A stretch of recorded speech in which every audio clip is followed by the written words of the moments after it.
Mission to explore Nepal. Could you please tell us the history of the concept of village tourism Sure. in Nepal, and how was it developed? Where was there or were there similar initiative elsewhere in the world, if you knew them? And then here in Nepal, how exactly you happen to venture into kind of village tourism? You said that earlier, that you were doing some trekking, but it happened so that you began to develop the village tourism concept. So from that perspective, how it happened so, and then how it got institutionalized, and who the individuals that were keen to work with you so that you could develop this in Nepal. So I made a bit long question. No, I can. So Yeah. I hope I made the background. Well, prompt me if I leave any of those points out. Right. Well, it would have been in late '95, early '96.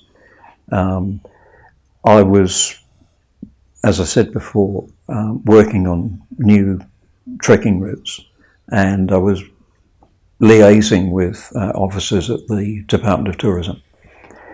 As part of that, we were visited by the headman from a village called Sirubari, which is west of Pokhara.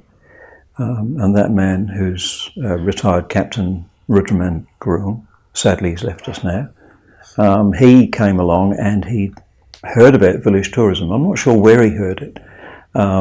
We certainly hadn't had any idea about it. But he came along and he said he'd heard about village tourism and could we help? The officer I was working closely with, who's now retired from the department, was Padma Casey, and we agreed to at least visit the village, which we did, and that would have been in mid 1996. And it was a real eye opener. I'd been to villages before, and especially Gurung villages, but they were on the trekking trails, so they were just full of lodges and mother groups performing every night and for the tourists.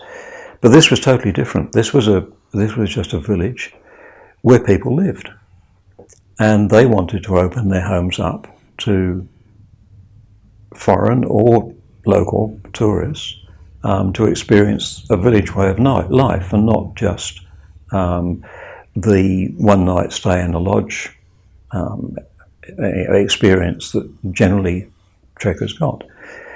So we visited the village. As I say, it's a Gurung village, 100% in the village itself, 100% Gurung, but surrounding villages with different ethnic groups. And it was a fairly compact village, which helped. We've looked at other villages which are more spread out, and they have more difficulties with accommodating groups. But it was a nice village. It was clean. It was neat, and that was normal. That was what it was normally like. We looked at a few of the houses and realised that most of the houses had guest rooms already established, and that was for their families who were working overseas or working in the capital and coming back occasionally, and that it would be possible to use these without having to build additional infrastructure which would change the village. So we had a look at this, and there were perhaps of the 50 or 60 houses in the village, perhaps 20, 25 houses that were almost immediately suitable for visitors to stay in. We went back a few times and spoke to the villagers, and I was looking at it from a foreigner's eyes as to what they would expect. There were certain difficulties. Some of the facilities needed to be upgraded. generally the sleeping accommodation was already fine. The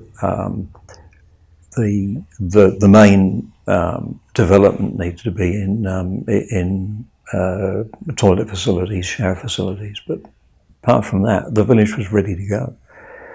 And I guess we probably spent a year working out programs, talking with the local people as to what they would be expected to provide as a package for visitors, and finally came up with a package. What we generally promoted was a 3-day, 2-night package. So similar length of time to the packages that people were taking in, say Chitwan and the safaris. And in 1997, I think it was, we took our first group in. It was a Belgian group, which was organised through Asian Trekking. We took them in. They were given, obviously, their accommodation. They ate with the families. There wasn't a big dining room where they'd all go off to eat as a group. They'd eat with their families, obviously sleep there. There were culture programs planned, and we had the initial programs are all taking place in the village compa, or in the courtyard of the village compa, which was a lovely setting. We had day walks to other villages around, visiting schools. There's a viewpoint above the village where you get a pretty spectacular view of the Annapurna Range. So it was quite well planned out. The tourists loved it. We were taking in groups of 8 or 10, which is the ideal number really. Any more than that tends to swamp the village. Access in those days was far different to what it is now. We used to take people to a roadhead by vehicle, the roadhead of Ajahn Chapari, which was generally accessible except during monsoon season where the rivers were flooded and we had to make other arrangements. But the tourists actually walked to the village, walked for 2.5 hours, depending on the fitness of the groups. Had porters carrying their equipment, and they actually walked up, and it was a wonderful experience for them because they walked through several different settlements on the way with different ethnic groups, and that was a part of the package that I think should have been kept, but it hasn't, simply because of some development work that's gone on. The village is now accessible by road. It's a rough road at the moment, but it's being improved to a bitumen road the whole way.